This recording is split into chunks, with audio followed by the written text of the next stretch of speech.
Bom dia, último bom dia, nosso módulo 3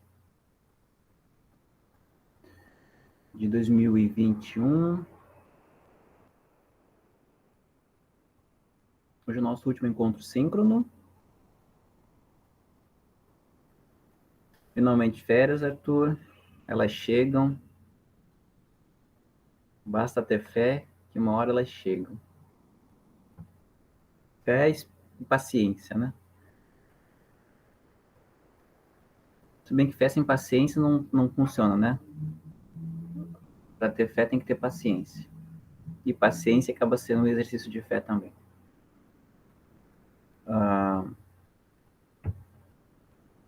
Então a gente não se vê mais no primeiro ano, já que no módulo 4 não tem filosofia. Não sei se a gente se vê no segundo ano, porque eu não sei se eu serei o professor de vocês. Talvez a gente se reencontre no terceiro ano, mas eu também não sei. De todo modo, se a gente não se encontrar nas aulas e a vida voltando à normalidade das aglomerações em sala de aula, a gente se encontra pelos corredores do Instituto. Não vai ser difícil me reconhecer, afinal de contas, poucos professores são cabeludos como eu sou. Pelo menos poucos eram, né? Estou há 2 anos sem ver o pessoal.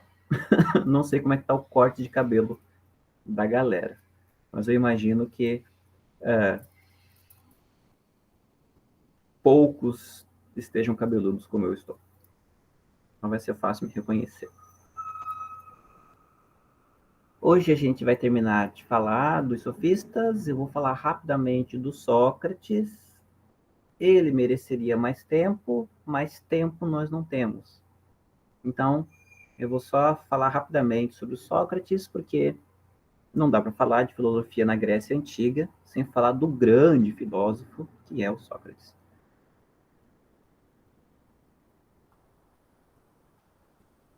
Mas a gente vinha falando dos sofistas.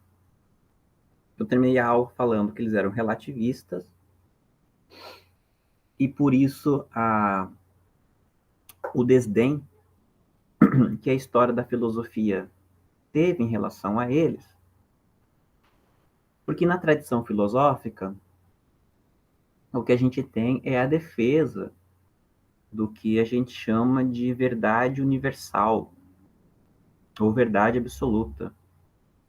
A filosofia no Ocidente, ela é marcada por essa busca de uma verdade que seja a mesma para todo mundo, em qualquer lugar do espaço e em qualquer momento da história. Tanto é assim que quando as pessoas falam em verdade, é essa ideia que elas têm em mente, né? Um conhecimento que seja o mesmo para todo mundo.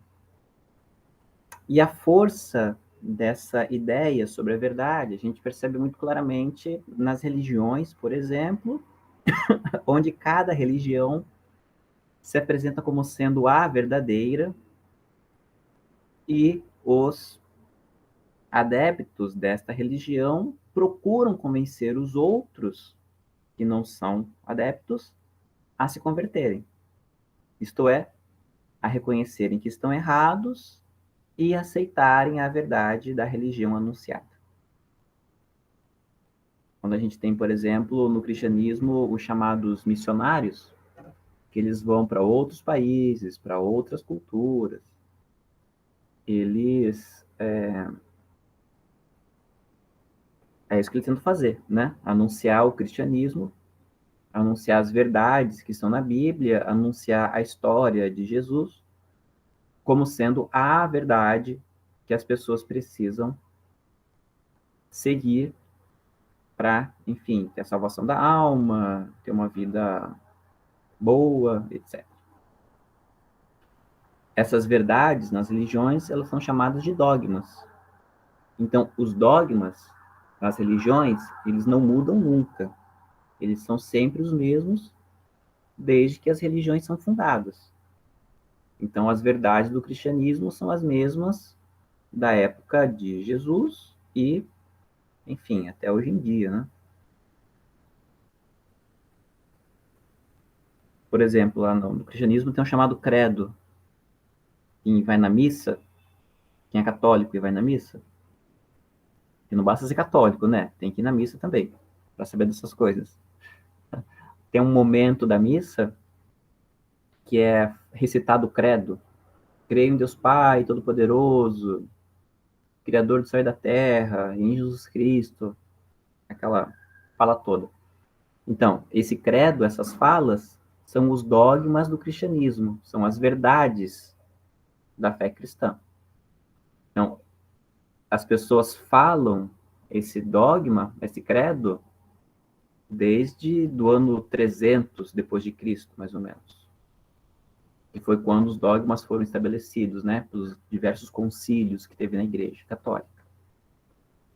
Então, assim, e não muda, não tem nenhuma proposta de revisão do credo, porque esse é o resumo das verdades da fé. Tem um Deus que criou todas as coisas, tem um Filho que encarnou, viveu, morreu, ressuscitou, tem um Espírito Santo, tem um corpo de fiéis e de crentes que se chama Igreja, e esse Deus, com o seu Filho Espírito, no final do mundo, eles vão julgar o mundo e vão perdoar os pecados, as pessoas vão ressuscitar e amém. Enfim, né? Então, é o resumo da fé. Isso não muda e nem vai mudar, que são as verdades do cristianismo.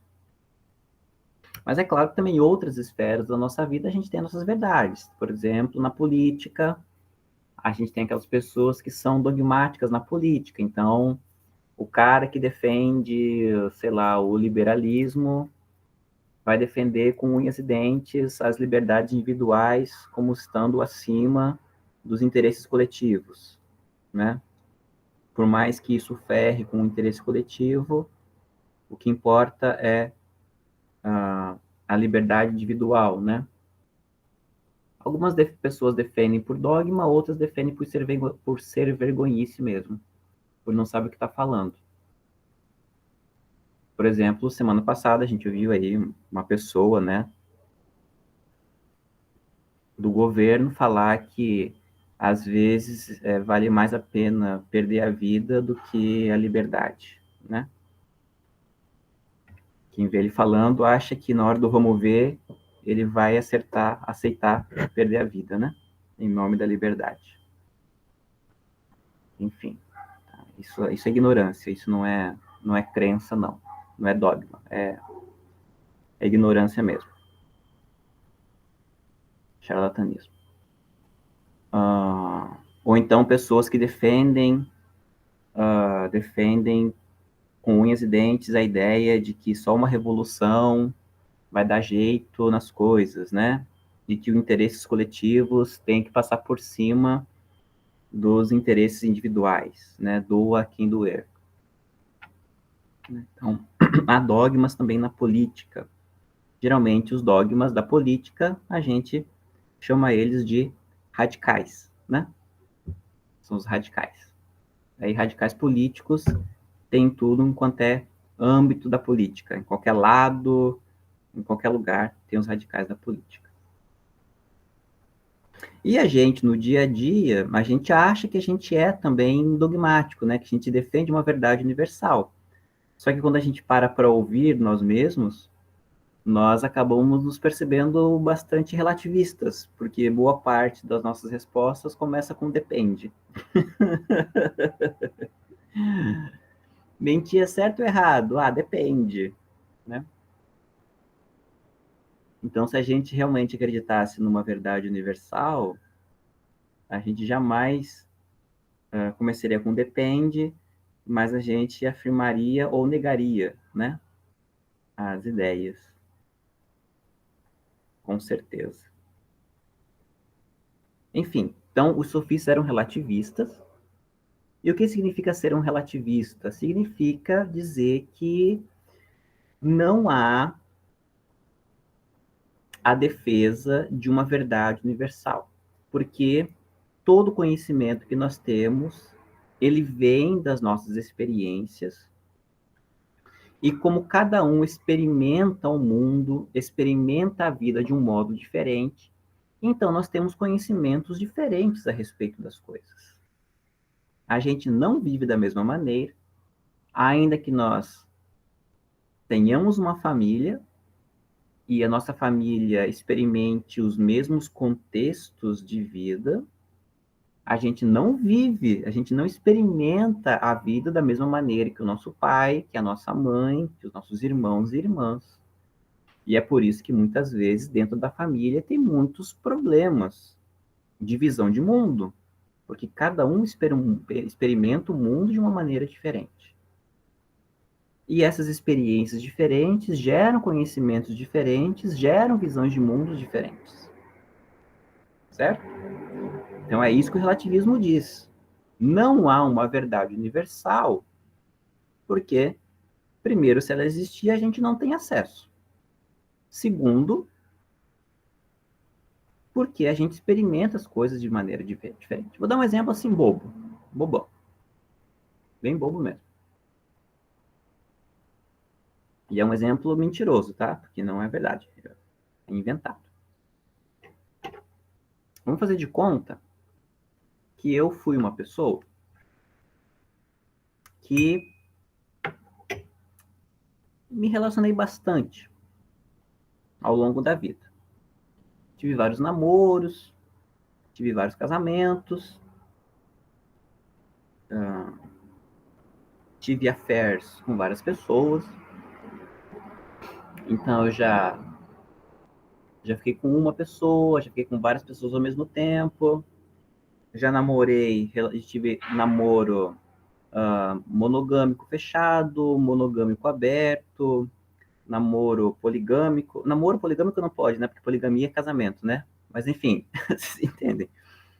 Já fui poligâmico aberto, poligâmico fechado, já fui poliamorista, já namorei com meninas, já namorei com meninos, já namorei com meninos e meninas ao mesmo tempo. Já casei e casei na igreja e no cartório. Já, em vez de casar, só morei junto. Enfim, tive uma vida de muitos relacionamentos. E hoje, no alto dos meus 38 anos, eu cheguei à seguinte conclusão, que o amor não existe. O amor não existe. Experimentei todas as formas de amar. Tudo quanto vocês possam imaginar, das maneiras que dizem do que é o amor, eu experimentei todos. E todos deu ruim. Hoje sou solteiro e tô felizão. Nunca estive tão bem como agora solteiro. Então o amor não existe, é bobagem. Aí vem a minha irmã. Minha irmã tem um namorado desde a época da escola. Começaram a namorar com 14 anos, 15 anos. Terminaram a escola namorando, fizeram faculdade, continuaram namorando, casaram, tiveram filhos. Durante o casamento ficaram desempregados, o casamento se manteve, passaram por doenças, passaram por crise conjugal. Um dos filhos cresceu e só incomodou, só deu dor de cabeça.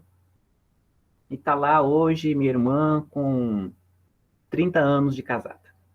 Feliz com o esposo, dizendo que a melhor coisa que ela fez da vida foi casar com o meu cunhado. E ela disse que o amor existe. Olha o exemplo dela. O amor existe. Eu digo, o amor não existe. Olha o meu exemplo. Olha para mim, como é possível o amor existir? Eu, que experimentei todas as formas de amor. Ela diz, mas olha para mim. O amor existe. Passei por tudo com o meu cônjuge. Estamos casados, felizes até hoje, e queremos ficar mais 30 anos casados? Quem está certo? Eu ou a minha irmã? Quem está certo? Bom, o sofista, ela.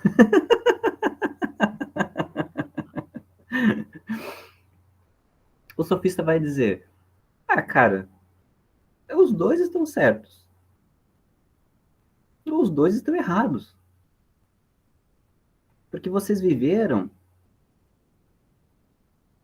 experimentaram de maneira diferente, vocês tiveram vivências diferentes a respeito dessa experiência que é ter relacionamento com as pessoas. Então, assim, qual é a verdade a respeito disso?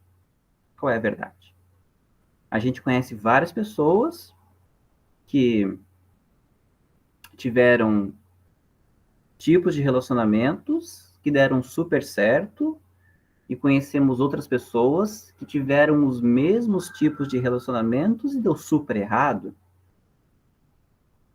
Então, assim, qual é a forma de se relacionar que é a certa? Qual é a forma que é a certa? Né? Porque a gente conhece pessoas que viveram as mesmas experiências e têm diferentes concepções sobre essas experiências. Então, é isso que o sofista vai dizer. Não dá para determinar qual é a verdade diante de uma infinidade de experiências que as pessoas têm. E o nosso conhecimento acerca do mundo e da vida, ela provém das nossas experiências, não tem como. O sofista diz, tá? Mas o sofista também diz que nem tudo que a gente pensa sobre as nossas experiências está correto. Porque a gente pode ter ideias erradas acerca daquilo que a gente experimenta. Então, o sofista não diz que tudo é verdade. O que o sofista fala é o seguinte: não existe uma verdade única, existem várias verdades, existem vários conhecimentos que são válidos. Porém, nem todos os conhecimentos são válidos. Não existe uma verdade absoluta, mas também nem todo conhecimento é verdadeiro. Existem muitos conhecimentos verdadeiros, mas também há o engano e há o erro. Usando desse exemplo que eu inventei, acerca da minha pessoa, eu posso falar assim, eu tive vários relacionamentos e todos deram errado e cheguei à conclusão de que o amor não existe. Aí eu começo a refletir sobre os vários relacionamentos que eu tive. E eu percebo que o problema não foram os relacionamentos que eu tive. O problema foi a maneira que eu lidei com os relacionamentos que eu tive. Então, o problema não é que o amor não exista. O problema estava a respeito de como eu compreendia o que é o amor. Então, sei lá, eu percebo que nos meus relacionamentos eu compreendia que o amor era ciúme. E aí eu não podia sequer cogitar que eu poderia não ser gostado pela outra pessoa, ou pelas outras pessoas, né? No caso de ser uma poligamia. E aí, por conta desse medo de não ser gostado, por essa insegurança, por este ciúme de que eu poderia ser trocado por outra pessoa, eu acabava fazendo várias coisas ruins no relacionamento e eles acabavam. Então, vejam, o que eu quero dizer com isso as minhas experiências foram ruins, mas é porque eu estava tendo uma compreensão equivocada do que eu estava experimentando. Tá? Então, o exercício filosófico que o sofista coloca para a gente é o seguinte: não existe uma verdade única, existem vários conhecimentos que são verdadeiros, Porém, a gente não pode tomar qualquer interpretação sobre a nossa experiência como verdadeira. Porque às vezes a gente pode estar interpretando errado a maneira como a gente experimenta as coisas. Então, o relativismo, ele demanda da gente uma capacidade constante de refletir sobre o que a gente pensa. Tá? Então, esse é um desafio que o relativismo impõe para a gente, certo? Então, só para resumir, né? O relativismo diz que não existe uma verdade única, que existem várias verdades, mas nem tudo que a gente pensa é verdadeiro, certo? Mesmo que existem várias verdades diferentes porque as experiências são diferentes, várias verdades que são válidas, porém, a gente precisa sempre estar de olho para saber se aquilo que é válido não está sendo confundido com algo que é enganado, algo que é errado, uma falsidade. Tá? É isso que o sofista defendia. Essa visão de mundo que o sofista defendia, essa visão de conhecimento que eles defendiam. E era isso que incomodava Sócrates, porque Sócrates defendia a ideia de uma verdade universal, de uma verdade única. Então, para o Sócrates era inconcebível essa ideia de que diferentes conhecimentos pudessem ser verdadeiros ao mesmo tempo. Que diferentes experiências pudessem ser verdadeiras ao mesmo tempo.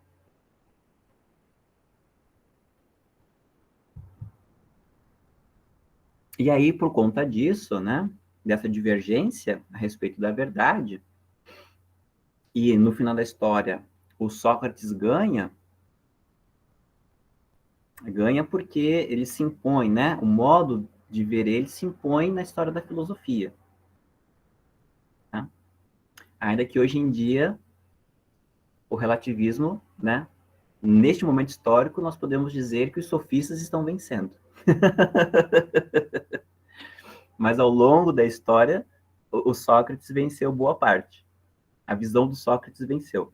Hoje em dia, os sofistas estão recuperando terreno. Estão subindo da segunda divisão, né? Estão chegando na primeira onda. Então, ao longo da história da filosofia, os sofistas eles foram desconsiderados como filósofos por conta dessa visão. Né? E ao longo da história da filosofia, o grande adversário dos filósofos sempre eram os relativistas, os céticos relativistas, né? Sempre eles são os grandes adversários dos filósofos. Porque, em geral, os filósofos defendiam sempre uma verdade universal. E o Sócrates não, né? Ele defendia a verdade universal. E aí, garotão? Tudo bem. Tudo bem? Tô aqui falando do Sócrates. Eu te ouvindo. Tá ouvindo? Sem contar que os sofistas cobravam pelo ensino, como eu falei para vocês semana passada, e o Sócrates não cobrava. Porque o Sócrates compreendia que a atividade filosófica, ela não era apenas uma profissão, mas ela era um modo de viver também. Então, ser filósofo não era só ser professor, mas você devia viver também de maneira filosófica. E aí, por isso que o Sócrates não cobrava os seus ensinos, porque fazer filosofia era viver daquela maneira. E porque o Sócrates também entendia que ser filósofo era uma missão dada pelos deuses a ele. Então ele entendia que ele tinha a missão divina, a missão dada pelos deuses de ajudar as pessoas a conhecer a verdade, a encontrar a verdade. E aí, por isso que ele acusava os sofistas, né, de cobrar pelos ensinos.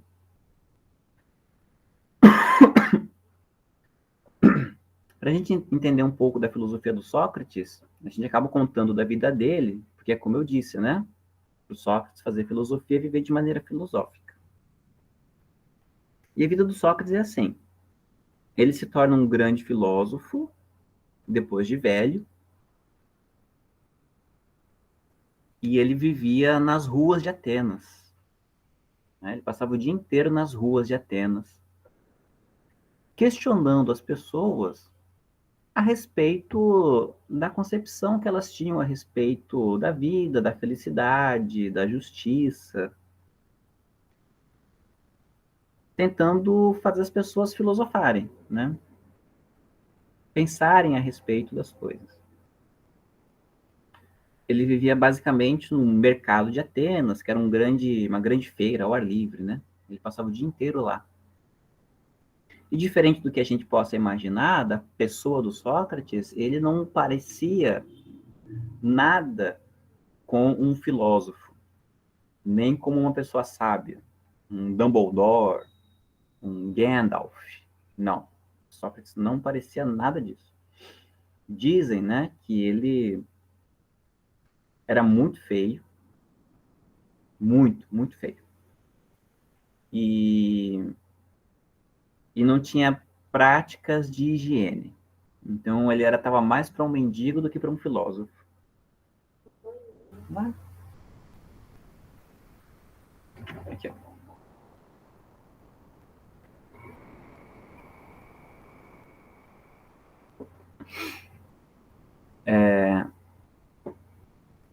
Ele não chegava a ser um bêbado de praça. Assim, ele podia parecer um bêbado de praça, mas ele não era bêbado. Não consta que ele tinha problemas com o álcool. Mas ele estava mais para um mendigo do que para um filósofo. E as pessoas não gostavam do Sócrates. Não gostavam porque ele enchia a paciência das pessoas. Você estava de boas, de repente chegava aquele senhor estranho te perguntando o que é a felicidade, o que é a vida, o que é o amor, o que é a beleza. Então as pessoas não gostavam muito dele, não. Ele era uma pessoa muito gostada em Atenas.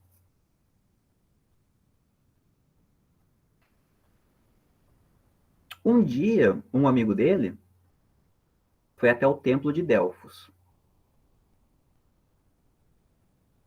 O templo de Delfos era um templo onde, se eu não me engano, se fazia adoração ao deus Apolo, se eu não me engano. E lá tinha um oráculo. O oráculo é um sacerdote que, dentre muitas virtudes, ele conseguia revelar o destino de algumas pessoas. E esse amigo do Sócrates, ele vai até o oráculo para perguntar quem era a pessoa mais sábia de Atenas. E o oráculo diz que era o Sócrates. A pessoa mais sábia da cidade era Sócrates. Então esse amigo vai encontrar o Sócrates e diz que o oráculo revelou que ele era a pessoa mais sábia da cidade. Num primeiro momento, Sócrates acha estranha essa revelação, porque ele não se achava a pessoa mais sábia da cidade. Porém, como os deuses não mentem, ele foi procurar compreender o que os deuses queriam dizer com isso. Porque os deuses nunca revelam diretamente as coisas, né? Eles falam de um jeito que fazem você pensar sobre. Eles não facilitam a vida. E aí o Sócrates, então, ele fala, cara, bom, eu não acho que eu seja a pessoa mais sábia da cidade, mas se os deuses falaram isso, alguma coisa eles querem ensinar para mim. Então eu vou investigar. Eu vou investigar o que os deuses querem dizer com isso. E aí o Sócrates sai pela cidade conversando com as pessoas que eram consideradas sábias na cidade. Então, por exemplo, ele vai lá e encontra o juiz. E o juiz é um cara que entende de justiça, no caso, né? Então, só que você fala assim, sou seu juiz, você que é uma pessoa sábia, que lida com a justiça, diz para mim o que é a justiça. Aí o juiz fala, a justiça é você tratar todos igualmente. Poxa, seu juiz, uma boa resposta, mas eu fiquei com uma dúvida. As pessoas não são iguais. Se tratar todos igualmente, a gente não vai estar sendo injusto com alguém? Por exemplo, uma pessoa precisa de 2 litros de água. Só que a gente dá 1 litro de água para todo mundo, porque trata todo mundo igual. Eu não vou estar sendo injusto com essa pessoa que precisa de 2 litros? E às vezes tem uma pessoa que precisa só de meio litro de água. Eu não vou estar privilegiando essa pessoa, já que ela ganha mais do que ela precisa. Se eu tratar todo mundo igualmente, enfim, algumas pessoas vão ter menos e outras pessoas vão ter mais. Então o juiz fala, pô, realmente, você tem razão. Então justiça é dar o que cada um merece. Pô, faz sentido isso aí. Mas eu fiquei com uma dúvida. Como é que a gente sabe o que cada um merece? Quem determina o que cada um merece? É a pessoa que determina? Mas nós temos a tendência sempre não, de não de confundir o que a gente merece com os nossos desejos, né?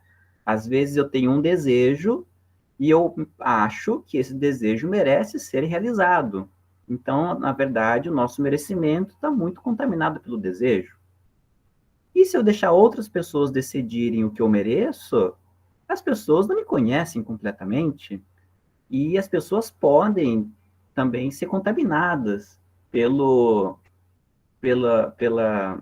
amizade ou pela inimizade, né? Então, como é que a gente vai determinar a justiça do merecimento?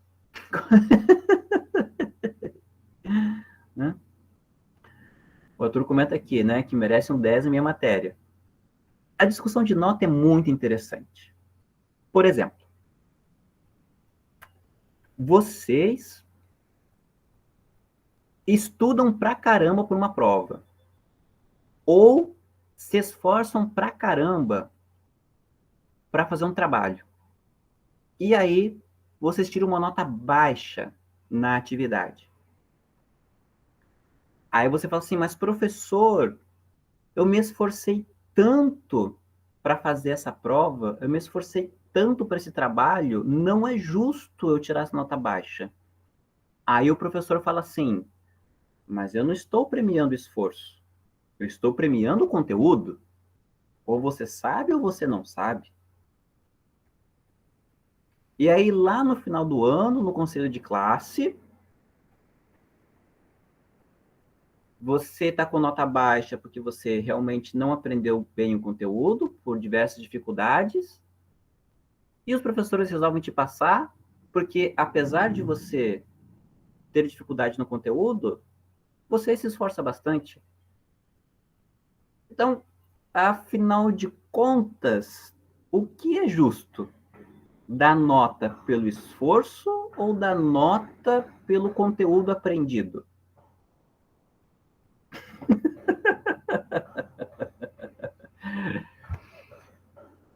No final das contas, o juiz falava assim: eu não sei o que é justiça. Eu não sei o que é justiça. Né? Você fica feliz do professor te dar nota porque você se esforçou, ao mesmo tempo que você acha injusto um cara que não estuda, mas tem facilidade de aprender e tira 10. Não é assim que funciona? A gente fica chateado porque estuda, estuda, estuda e não tira nota boa. E o cara não estuda nada e tira nota boa. Tu não acha injusto? Uai, mas o que é mas qual é o critério da justiça? É dar nota pelo esforço ou dar nota pelo que aprendeu? Tem que decidir, né? Qual é a regra? Tem que decidir. Ou as duas regras estão certas? Mas aí, será que é justo eu dar um diploma de um curso técnico para alguém que não aprendeu nada? Tipo, toma, você se esforçou, você não aprendeu nada de informática. Mas como você se esforçou, toma o diploma de técnico em informática. Mas o cara não sabe nada. Mas ele se esforçou muito. É justo? Pois é, Arthur, tô tentando justificar aqui por que eu não vou te dar 10.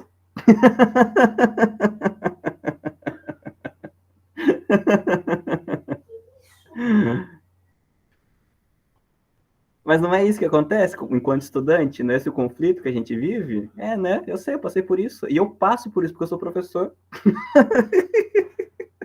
Na hora de dar nota, ó, tudo isso tá na minha cabeça. Enfim, aí o juiz não sabia o que era justiça. Aí o Sócrates foi conversar com o artista.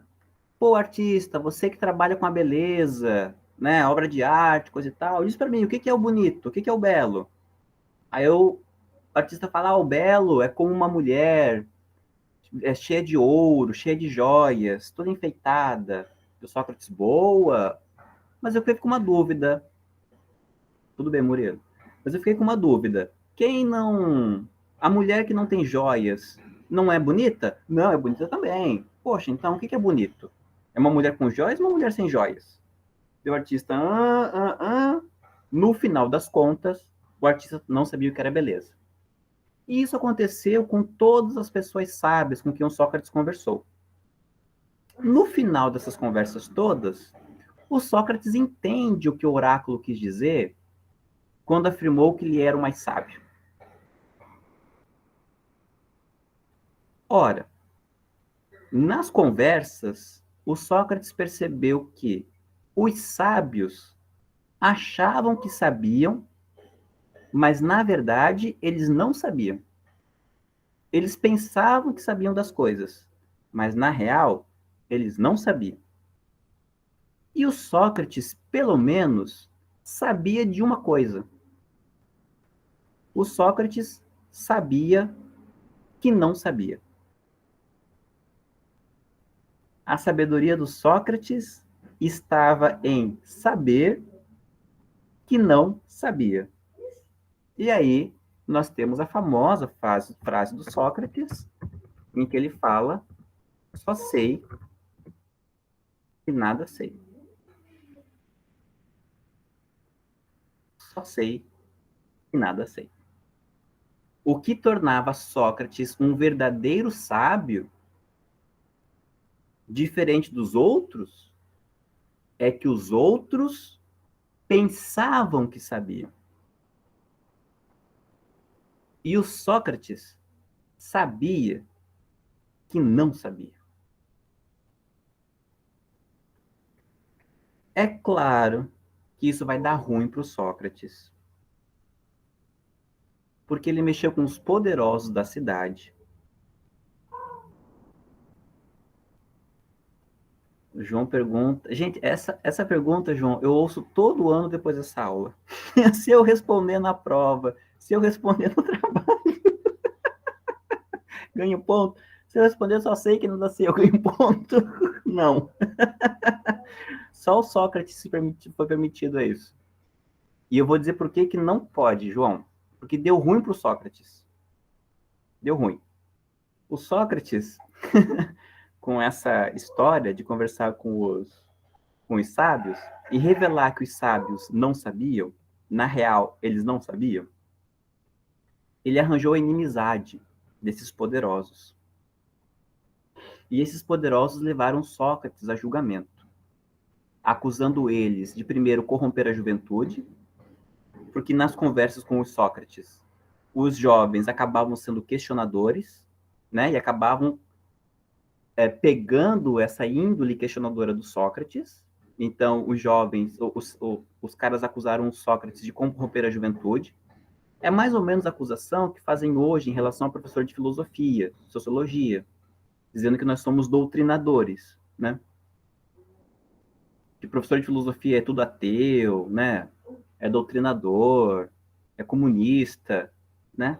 Enfim, mas por que isso? Porque a gente pergunta, a gente questiona. Então não mudou nada de Sócrates até hoje, não mudou nada. Só mudou que hoje em dia a gente é doutrinador e na época do Sócrates ele era um corruptor de juventude. Mas a acusação é a mesma. E acusaram o Sócrates de duvidar dos deuses, da cidade, porque o Sócrates dizia ouvir um deus, um daimon, e esse daimon não era um deus da cidade, né? Porque as cidades gregas e as cidades romanas, elas tinham os seus deuses, né? Assim como hoje em dia as cidades têm os seus... como é que é, né? Patriarcas. Como é que é? Tem lá o santo da cidade, São José, padroeiro. Isso, Arthur, padroeiro. Hoje em dia a gente tem os padroeiros, que equivale aos deuses das cidades, né? Então, Atenas tinha os seus deuses, Esparta tinha os seus deuses, e assim por diante.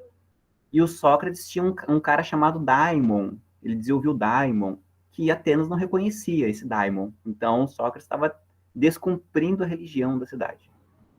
Ele foi levado a julgamento. Lá no julgamento, Sócrates se defende, falando que ele não era ateu, né? Não tinha nada a ver. Ele seguia os deuses da cidade. Ele não corrompia a juventude, porque na verdade ele não ensinava nada. Ele nem tinha seguidores. O que ele fazia era só conversar com as pessoas. Então não tinha por que ele ser um corruptor da juventude. Só que o Sócrates acaba falando demais no julgamento, acaba chamando a galera de burra, de idiota, resumindo, né? E aí, enfim, no final de tudo, ele é condenado à morte. Sócrates é condenado à morte. Ele é condenado a beber cicuta, veneno. Próximo de cumprir a pena, os amigos do Sócrates, eles conseguem bolar um plano de fuga para ele, conseguem subornar o guarda da prisão. Eles chegam na prisão, falam: Sócrates, vamos vazar porque, enfim, vai dar ruim para você. E o Sócrates fala: caras, amigos, não posso fugir. Não vou fugir, porque se eu fizer isso, eu vou estar dando razão para as acusações injustas que fizeram contra mim. Eu não fiz nada de errado. Esses caras me ferraram porque eu incomodei eles, mas eu não fiz nada de errado. Se eu fugir, eu vou dar dando motivo para eles, então eu não posso fugir. Os amigos falam: você tá maluco, Sócrates? Você quer morrer? Aí o Sócrates fala: caras, morrer para mim é lucro. Não tem razão da morte ser ruim para mim. Primeiro, porque eu tô velho, né? E a morte só tem dois caminhos. Ou a morte é um sono eterno, e eu já tô velho pra caramba, tô cansado, então dormir é lucro. Ou a morte é morar com os deuses. E se eu morar com os deuses, finalmente eu vou ter alguém para conversar e que vai tirar as minhas dúvidas. Porque aqui entre vocês, ninguém responde nada para mim. Sócrates era assim, ele era um tanto quanto soberbo. Então, assim, morrer é lucro. Porque ou eu vou dormir para sempre, ou vou estar na companhia dos deuses. E se eu fugir, eu não vou poder fazer filosofia, porque eu vou ter que viver escondido. E para mim, uma vida sem filosofia não vale a pena ser vivida. Já que a filosofia é o caminho para chegar à verdade. E chegar à verdade é chegar à felicidade. Não é possível ser feliz sem ter uma vida verdadeira. E não é possível ter uma vida verdadeira sem uma vida filosófica. Então, continuar vivo para mim não vai valer a pena. Então, por esse motivo, ou por esses motivos, eu não vou fugir. Porque eu não quero dar razão para quem me acusou injustamente, porque a morte, em todos os sentidos, é lucro para mim. E terceiro, porque continuar vivo sem filosofar, para mim vai ser uma vida infeliz. Então, não há nenhum problema em cumprir a minha sentença. E aí, chega o dia da sentença, o Sócrates toma o veneno e bam, morre.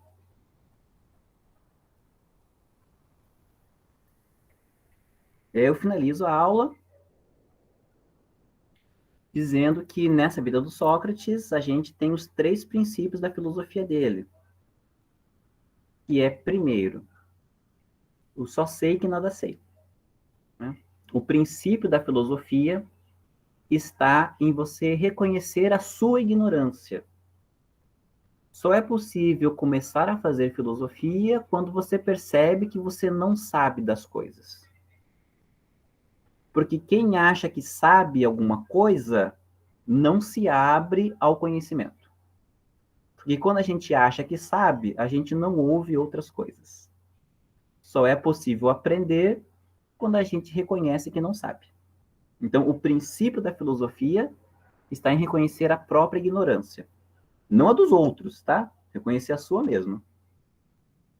Segundo, esse é um princípio que está no templo de Delfos, né? Quando o amigo dele foi lá no oráculo. No templo de Delfos estava escrito assim: conhece-te a ti mesmo. Então, eu só sei que eu não sei quando eu me observo. Eu olho para dentro e observo o meu conhecimento. E para o Sócrates, a verdade estava dentro da gente. A gente já nasce com a verdade, só que não sabe disso.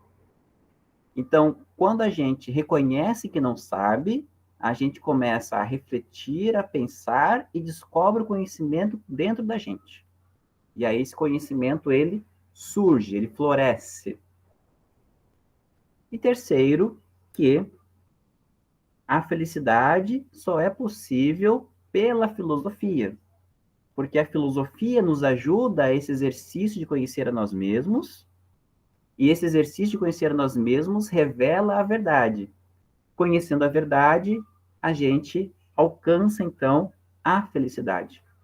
Porque só é possível ser feliz vivendo de maneira verdadeira, vivendo conforme a verdade. Então, aí nós temos os 3 princípios da filosofia socrática. Conhece-te a ti mesmo, só sei que nada sei, e uma vida sem reflexão não vale a pena ser vivida. Resumidamente, em 15 minutos, esse é o Sócrates. Perguntam aqui, Ana Júlia, quando eu vou lançar as notas no boletim? Então, eu já estou lançando as notas conforme vocês estão respondendo aos fóruns. Quem respondeu os fóruns até o dia 22, eu pretendo no dia 23 ter as notas lançadas, tá bom? Quem não respondeu até o dia 23, vai ficar sabendo só em fevereiro, porque eu vou entrar de férias, tá? Mas nos próximos dias eu vou estar lançando as notas, tá bom? Como eu tenho muita coisa para fazer, eu não vou prometer um dia para vocês. Mas até o dia 23, quem responder os fóruns terá as notas lançadas, tá bom? Gente, então, esse é o nosso último encontro. Não sei se nos encontraremos no futuro, como eu já disse. De todo modo, desejo a vocês muita alegria, muito sucesso. Espero que tenha sido divertido para vocês, assim como foi para mim, apesar de ser assim à distância, né? Mas eu acho que me ajudou em muitos momentos, porque, enfim, estamos todos isolados e espero que vocês tenham, enfim, visto a filosofia de uma outra maneira, que ela não é coisa de doutrinador, não é coisa de comunista, é também, mas não só. E que vocês possam ter boas experiências aí filosóficas durante a vida. Não nos encontraremos oficialmente, mas precisando de mim, podem me mandar mensagem na plataforma, podem mandar e-mail para mim, que na medida do possível eu ajudo vocês no que eu puder e no que vocês precisarem. No mais, sejam felizes, tenham juízo e muita paz no coração de vocês. Até os encontros da vida. Tchau, tchau.